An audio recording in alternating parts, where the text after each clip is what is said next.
Olá, tudo bem? Desejo a todos os nossos ouvintes um ótimo dia. No quarto capítulo do nosso documentário sobre o modal aéreo em podcast, o assunto que iremos abordar trata-se das perspectivas para o modal aéreo no Brasil. Vale recordar que os nossos 3 capítulos anteriores falamos sobre a sua origem e sua história, as características deste modal, suas tecnologias, seus impactos econômicos, suas curiosidades técnicas e sobre os detalhes externos e internos do avião. Agora, iniciaremos o nosso último assunto, as perspectivas para o modal aéreo, com as convidadas Raíssa Marielle e Renata Oliveira, que são técnicas em logística. A primeira fala será da técnica Raíssa. Primeiramente, gostaria de desejar um ótimo dia a todos e dizer que me sinto honrada por estar aqui participando de mais um capítulo deste documentário em podcast. Dentro desse tema, posso destacar que as companhias aéreas brasileiras tiveram uma queda de 40% na receita em 2020, quando comparado com os dados de 2019. Isso se dá em decorrência do atual cenário vivido pelo Covid-19. Esses números foram apresentados por Peter Serdá, que é o vice-presidente regional da Associação Internacional de Transporte Aéreo. Em termos monetários, e de acordo com ele, o modal aéreo deve perder cerca de 7,7 bilhões de dólares em receita no ano. Ele também alegou que, com as restrições, algumas aéreas pararam tudo por conta do episódio que estamos vivendo, e que foi notável uma grande repercussão financeira, pois as empresas ainda precisam pagar contas e salários. A oferta semanal também despencou de 14.781 para apenas 1.241, desde o fim de março. Devido à queda da demanda e às medidas contra a pandemia, a Agência Nacional de Aviação Civil fez um acordo com as 3 principais companhias aéreas e formatou uma nova malha aérea em 46 localidades brasileiras. Mas acredito que quem possa nos dizer maiores detalhes sobre isso será a nossa técnica Renata. Quero desejar um ótimo dia a todos e espero que estejam se cuidando. E quero agradecer por ter recebido o convite para participar mais uma vez desse documentário.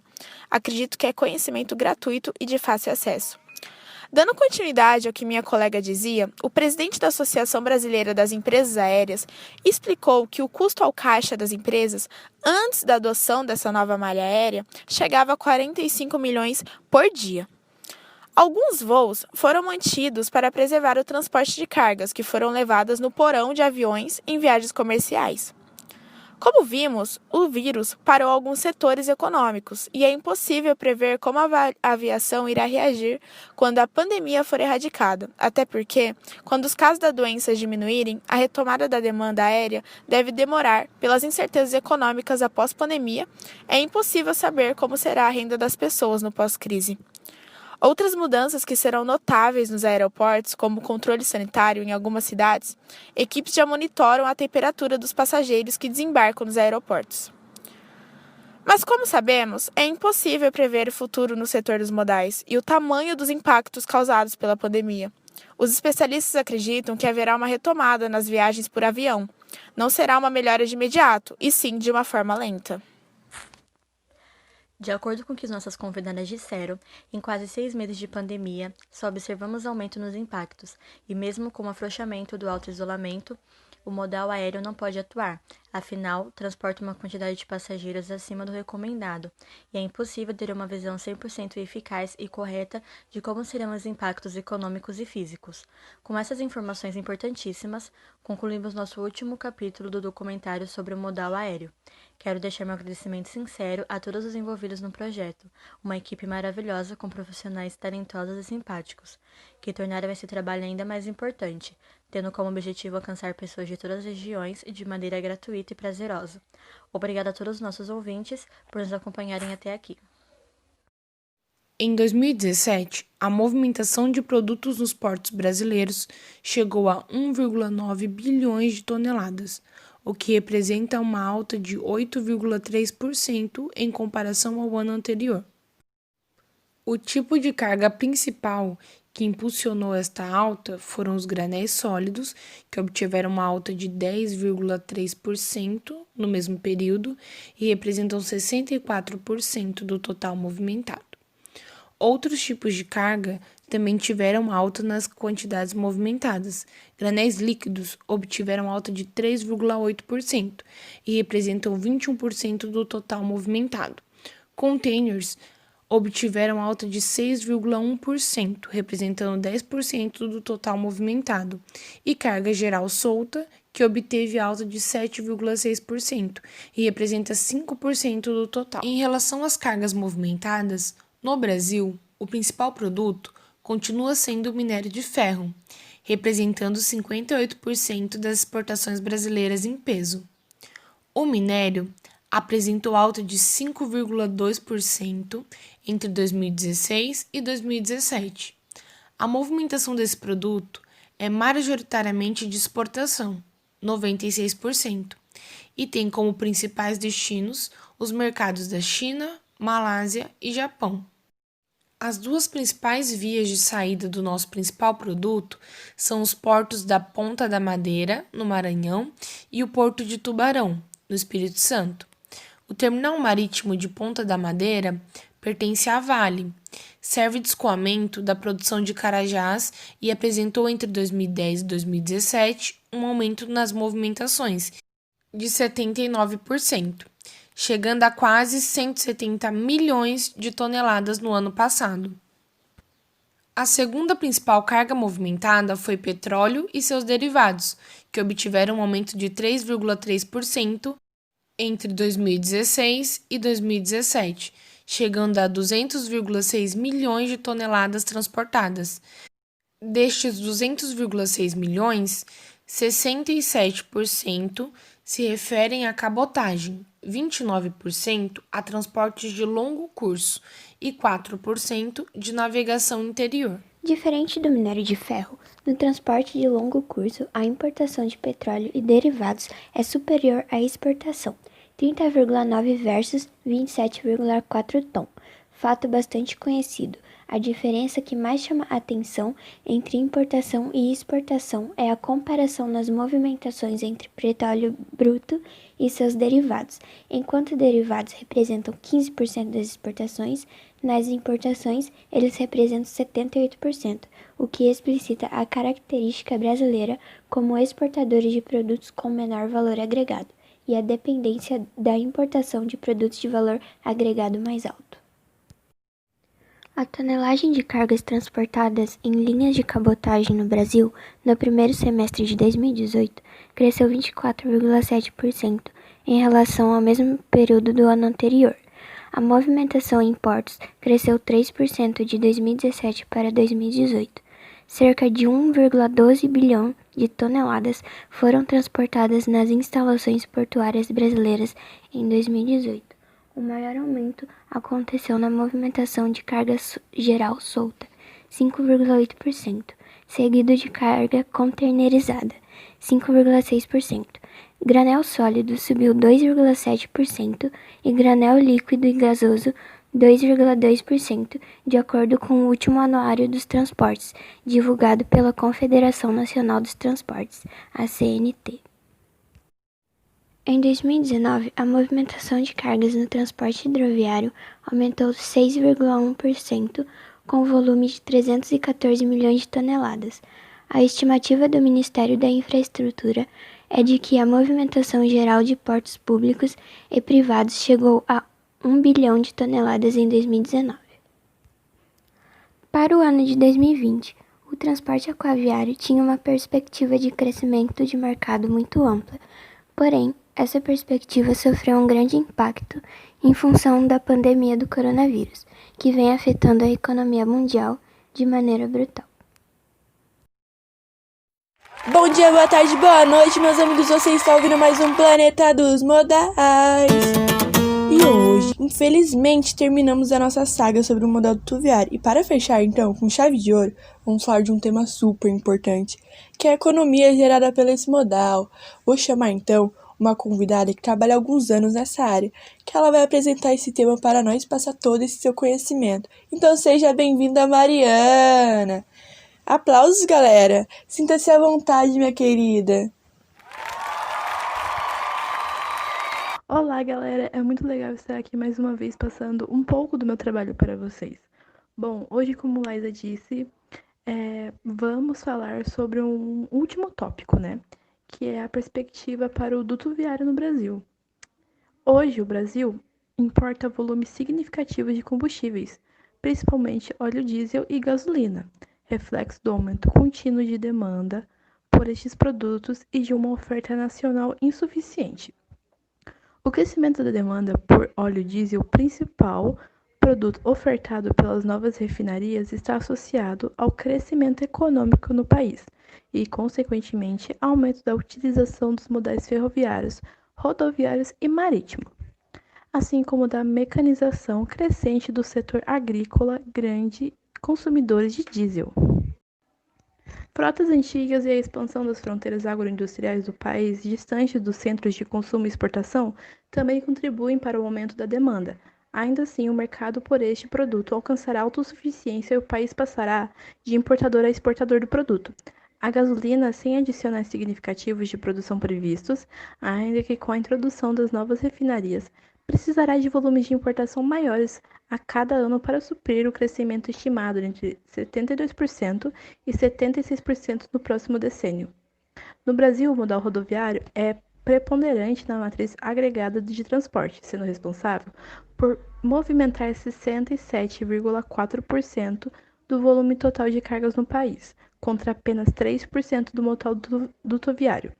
Entretanto, essa proporção não se mantém no setor de petróleo e gás, no qual o transporte dutoviário é considerado estratégico em diversas etapas da cadeia logística, por ser o mais competitivo que os outros modais.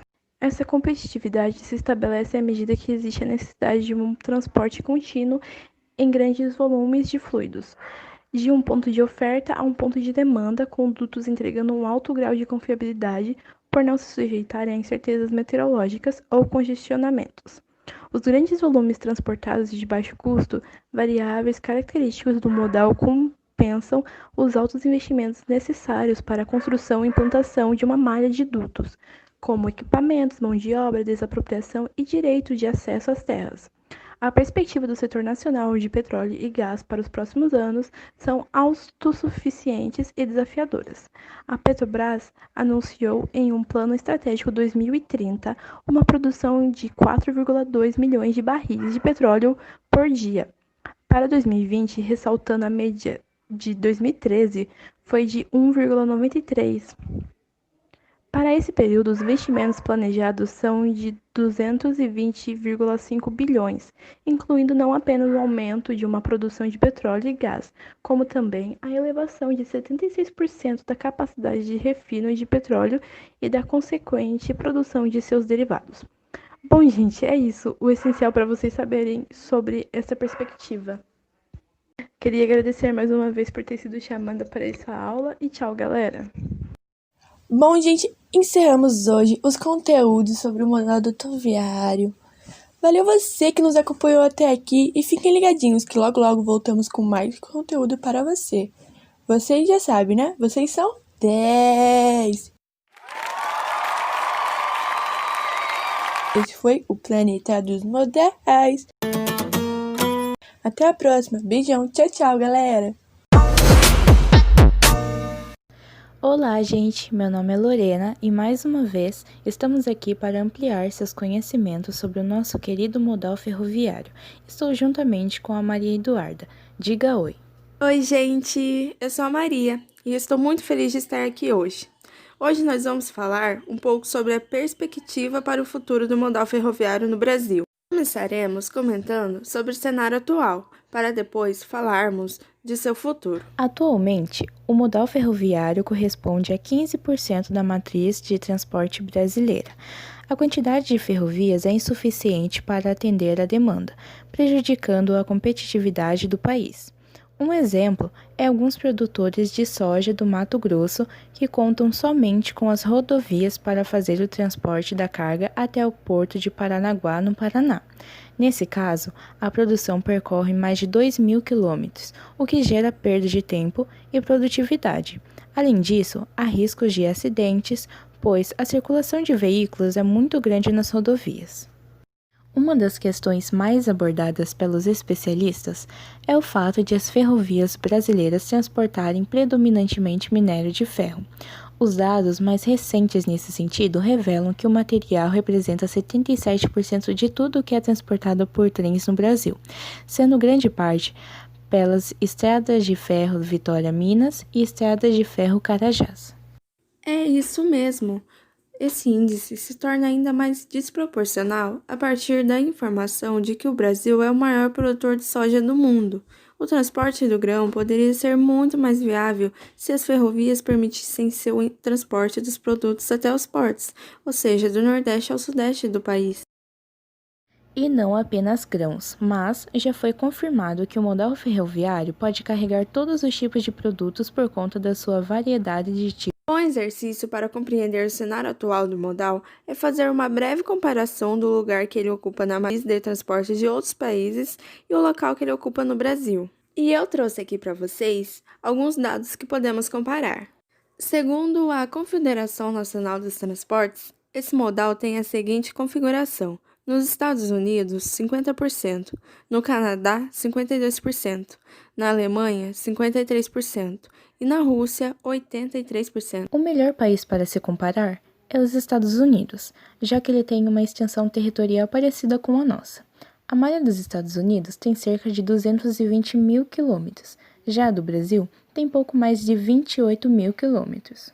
Mas agora que vocês já estão situados, iremos começar a falar das propostas, investimentos e perspectivas em si. A situação degradante das ferrovias do Brasil deu uma melhorada após a privatização que aconteceu. A tendência é que os investimentos privados nos modais de transportes brasileiros aumentem cada vez mais. Também está sendo discutida a renovação de contratos. Recentemente, o Tribunal de Contas da União autorizou a renovação antecipada dos contratos de concessão da Estrada de Ferro Vitória-Minas e da Estrada de Ferro Carajás, ambas administradas pela mineradora Vale. Esses contratos se encerrariam em 2027, porém foram estendidos por mais 30 anos. Segundo o secretário nacional de Transportes Terrestres, são 21 bilhões de novos investimentos nessas ferrovias, com geração de 65 mil empregos. Esses novos contratos prevêem também o mecanismo de investimento cruzado, que permite usar parte do valor para a construção de novas ferrovias, com investimento privado, sem custo para o governo, como a Ferrovia de Integração Centro-Oeste. Também foi renovado recentemente o contrato de concessão ferroviária da Malha Paulista. O contrato original, que venceria em 2028, foi renovado por mais 30 anos e vai injetar 6 bilhões em recursos privados na ampliação da capacidade de transporte e melhorias urbanas, obtendo assim uma enorme capacidade de gerar empregos em alguns anos. De acordo com a ANTT, foi feito um estudo que identificou cerca de 22 linhas férreas que devem ser reativadas, sendo elas A primeira linha deverá ser de Londrina a Maringá, no Paraná, com investimento estimado de 430 milhões de reais.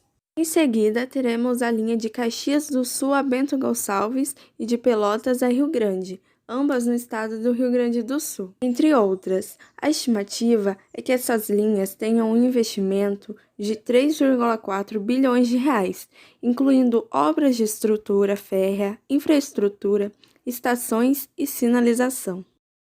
O objetivo é que em 10 anos as malhas ferroviárias brasileiras tenham as extensões dobradas, assim diminuindo a desigualdade na matriz de transporte. E finalizamos o nosso podcast com as palavras do nosso secretário nacional de Transportes Terrestres, Marcelo Costa. Nós temos hoje ainda no Brasil velocidades médias ferroviárias baixas e, com essa modernização que nós estamos fazendo, em cima de uma malha que basicamente toda ela foi construída no início de 1900, vai aumentar a velocidade média, a capacidade de nossos vagões e vai também, uma parte muito importante, aumentar a segurança dessas ferrovias que boa parte delas atravessam diversas cidades.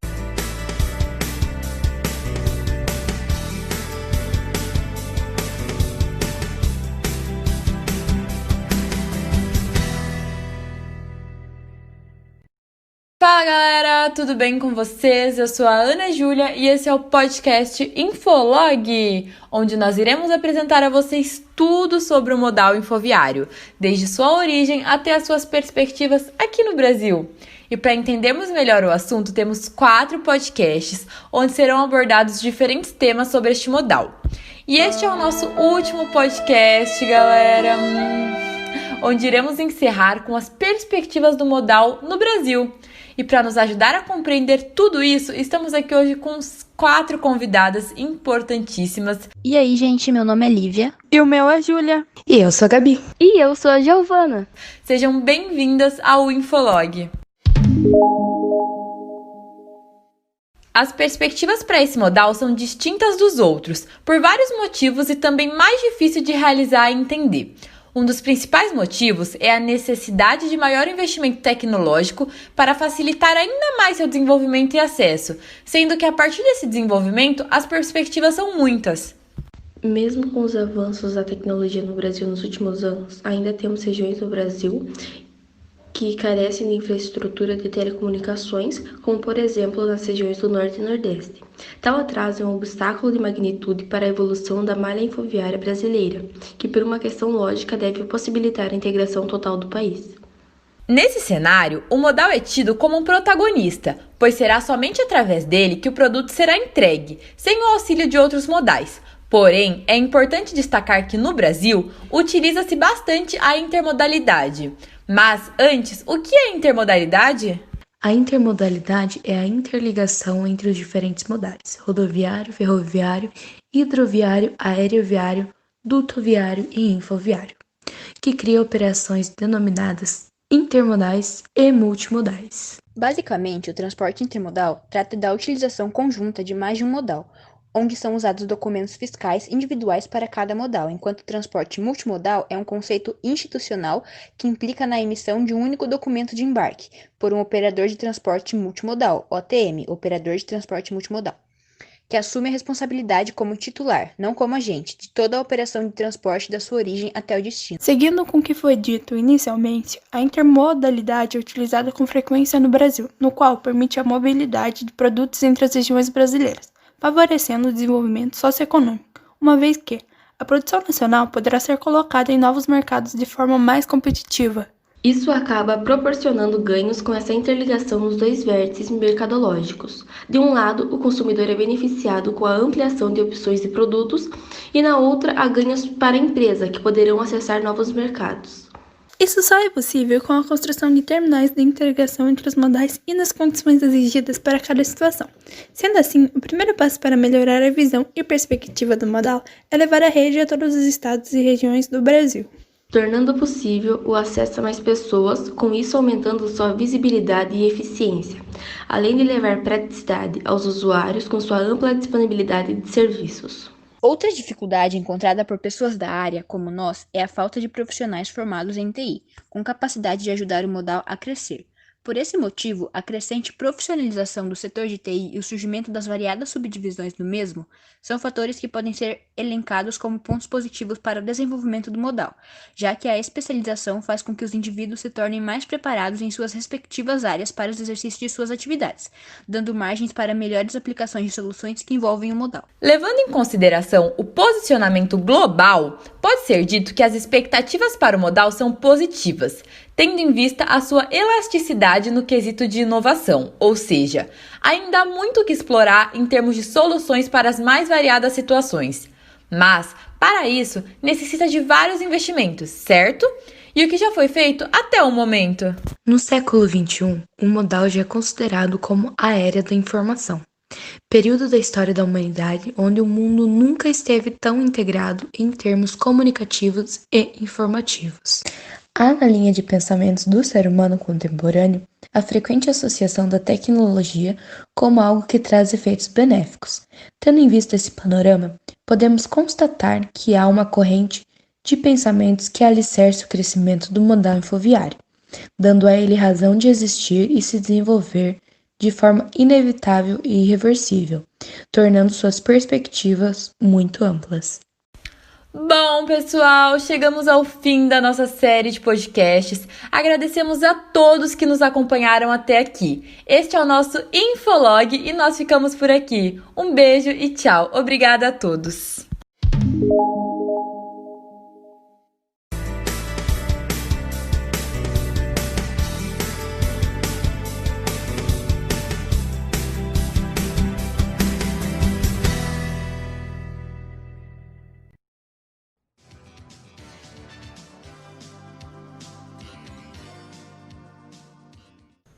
Fala aí, pessoal, trazendo para vocês aqui hoje o nosso último episódio do nosso podcast O Log Ok Tok.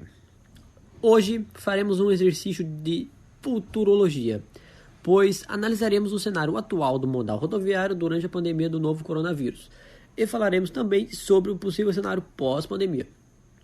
Estima-se que as medidas de isolamento decorrentes do novo coronavírus tenham diminuído uma grande porcentagem de passageiros no transporte rodoviário. Quais são as medidas governamentais que, com base na experiência que eu tenho, são plausíveis e podem contribuir para a retomada de fôlego dessas empresas? Bom, primeiramente, precisamos levar em conta que, imediatamente antes da pandemia do coronavírus, as empresas de transportes coletivos vinham passando por uma situação econômica e financeira difícil. Isso é decorrente de políticas tarifárias, das condições de capacidade de subsídios e também de uma série de fatos novos ocorridos, como a própria entrada de serviços privados de transporte de passageiros no mercado.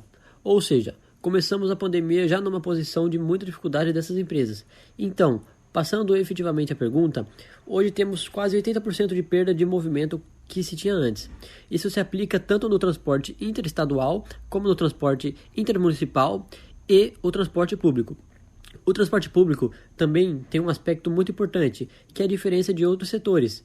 Ele não pode adequar a oferta e a demanda, isso é, se a demanda caiu 80%, ele não pode reduzir em 70% o número de ônibus. Se fizer isso, a empresa vai gerar uma fila enorme de espera de ônibus, os ônibus circularão lotados, o que vai contra a orientação de evitar aglomerações. Em situações normais, a oferta do ônibus tem que ser bem maior do que a demanda. Não sendo, há uma drástica redução da receita e uma redução de despesa que não é tão acentuada. E isso aumenta mais ainda o prejuízo das empresas. Essa situação exige ações de vários setores da sociedade. Em relação ao governo, eu não tenho dúvidas em afirmar que o primeiro ponto a estabelecer, que também é a principal questão em relação às despesas, é o pessoal. É importante manter os funcionários com seus empregos. Para isso, deve-se criar a possibilidade de que essas empresas tenham acesso a crédito, independentemente da situação econômica que elas se encontram. Isso porque, se for solicitar as condições exigíveis antes da crise para a captação de recursos, poucas serão as empresas que terão condições de aproveitar esse recurso no mercado financeiro, especialmente nos bancos do governo, Banco do Brasil, Caixa Econômica Federal e o próprio BNDES. Portanto, essa é uma ação importante a fim de preservar os empregos dos motoristas, dos cobradores, pessoal de manutenção e etc.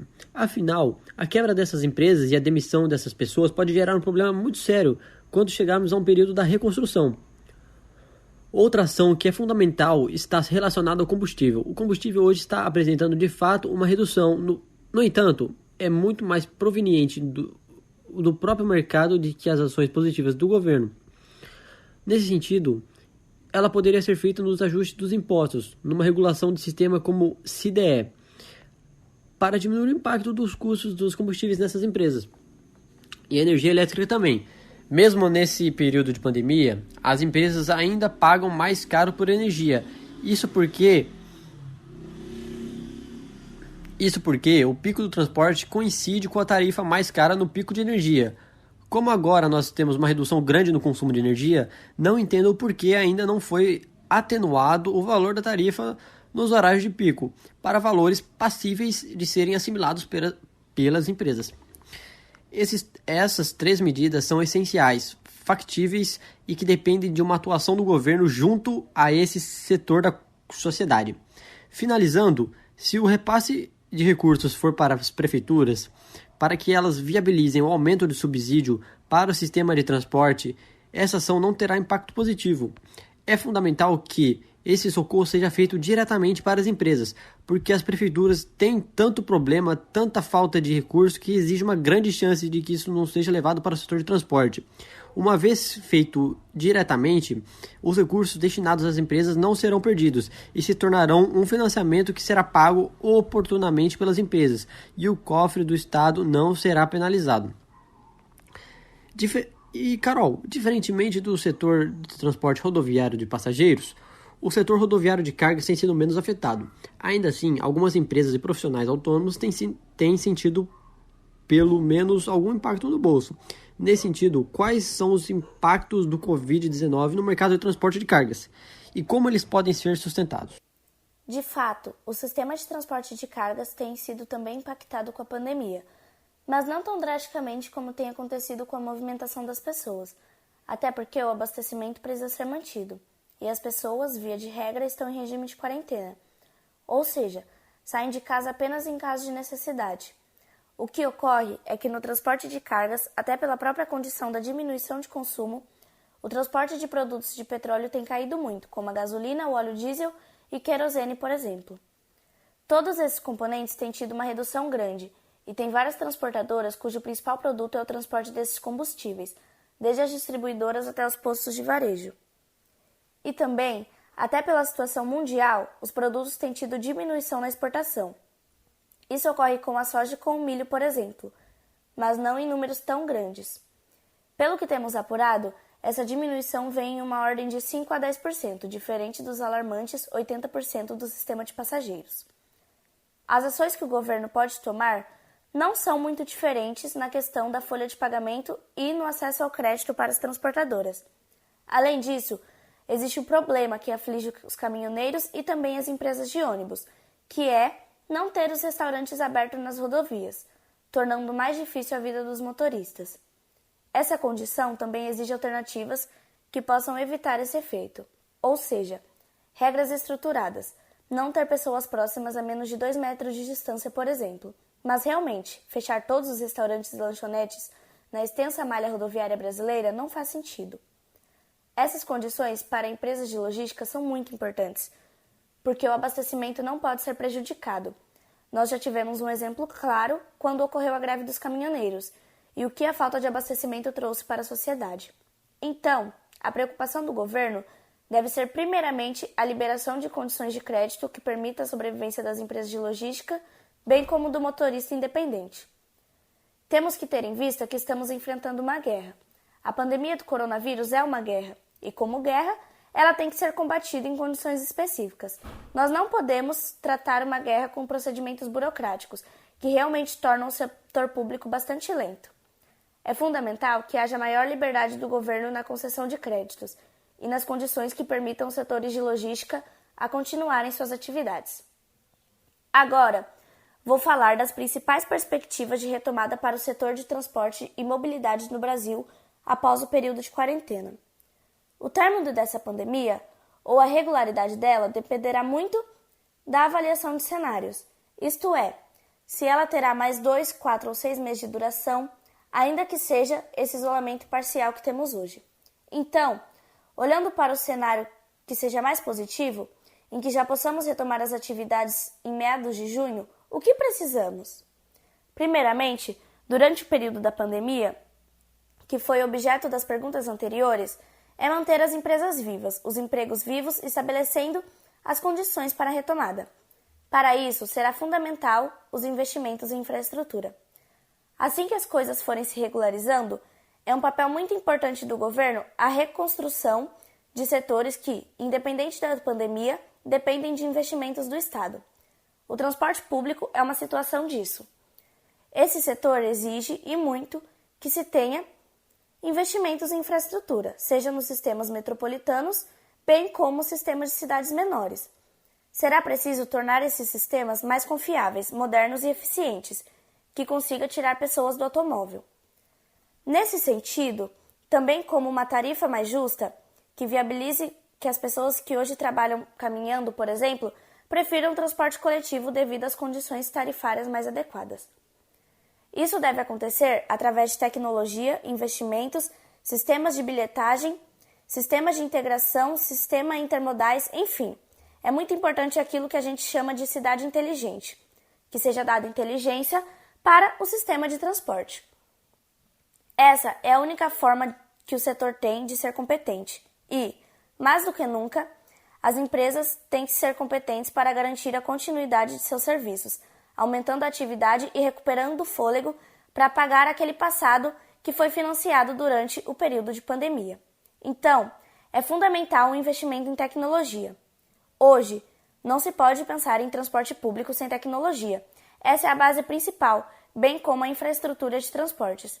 E um ponto que não está tão diretamente ligado ao que estamos falando, mas é indireto, é a situação da construção civil e o investimento em habitação, o que tem se mostrado um grave problema nesse período. Lembrando sempre que infraestrutura e construção civil geram empregos diretos, e é o que vamos precisar muito após esse período. Gabriel, em sua opinião, no final dessa crise, o que aprenderemos com tudo isso? Como o setor de transporte pode ser transformado e como será a adaptação a essa possível nova realidade? Essa última pergunta está bastante atrelada à questão anterior. Aqui, tentarei não envolver outros setores que, com certeza, devem ter muitas lições aprendidas, especialmente na área da saúde. Voltando especificamente para o setor de transporte rodoviário, está claro que as empresas precisam ficar mais sólidas. Não podemos mais viver em situações em que estamos no aparecimento da pandemia, que é um setor muito fragilizado, que precisa, nesse recomeço, ser pensado em uma estruturação mais sustentável. A base da tecnologia é fundamental. Precisamos de muito mais de engenharia. Vivemos um período de muita judicialização em tudo, por projetos de engenharia mal feitos ou não feitos. Além disso, precisamos entender que nem sempre o preço mais baixo é o mais econômico de fato. E precisamos ter uma atuação de maior confiança entre o executivo e os órgãos de controle.